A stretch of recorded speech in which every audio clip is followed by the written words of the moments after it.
Hello guys, yan, welcome naman tayo guys no, sa ating YouTube channel Pinoy TV News na yan. Sa lahat po yung very supportive natin yan no, sa ating channel, kaya thank you so much yan sa inyong walang sawang suporta po dito sa ating channel no. Luzon, Visayas, Mindanao yan, maraming salamat sa ating mahal na mga OFW no, na sa inyong heartily support and faithfully support dito po sa ating channel Pinoy TV News.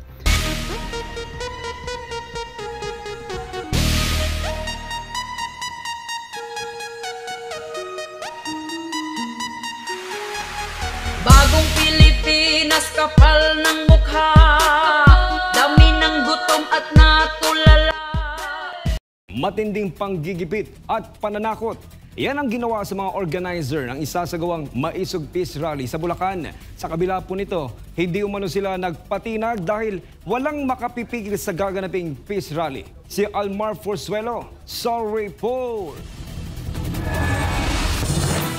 January 25, 2024, unang isinagawa ang Maisog Rally sa Davao City. Dito nagbitaw ng mga maanghang na salita ang mga Duterte laban sa administrasyon ni Marcos Jr. Sa nasabing rally, nakita ng mga Pilipino na mayroon pa silang masasandalan at boses sa panahon na tila bulag, pipi at bingi ang kasalukuyang administrasyon sa mga problema ng bansa. Matapos ito ay sunod-sunod na ang ginawang Maisog Rally na diniluhan ng libu-libong Pilipino. February 25 sa Cebu City at ang pinakahuli nito ay sa Tagum, Davao del Norte. Pero hindi kagaya ng mga naunang rally, naging mahirap para sa mga taga Davao del Norte na isagawa ang rally dahil bago pa man magsimula, pinatawan na ng suspensyon ng gobernador dahil sa pagpayag nito na magkaroon ng rally sa lugar. Ngayong April 28, 2024, araw ng linggo, muli na namang aarangkada ang Maisog Peace Rally. Ngunit sa kakataong ito, gaganapin ang rally sa Bustos, Bulacan. Ito ang kinumpirma ng Transparency, Accountability, Peace and Security or TAPS Coalition. Ang nasabing grupo ay binubuo ng iba't ibang sektor gaya ng mga magsasaka at mga mangingisda, grupo ng mga tsuper, religious groups at Muslim sector. Ayon kay Verdel de los Santos, chairman ng Bulacan Defend the Flag, kilos ang pagbabago na pinahirapan sila na makakuha ng permit para sa Maisog Rally.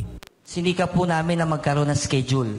Even ang national organizer kasama po namin na makipag-usap sa mga LGU. At akala po namin okay na dahil na-pencil na yung schedule. Pero nagtataka po kami every time na bibigyan po kami ng bagong schedule, after few days, binabawi. Dahil mahirap makakuha ng permit sa mga LGU, lumapit sila sa private sector.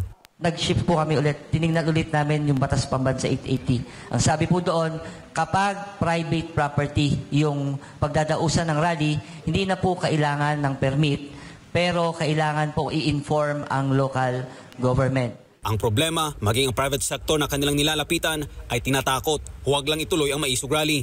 The whole of March, hanap po kami ng private place para lang maidaos.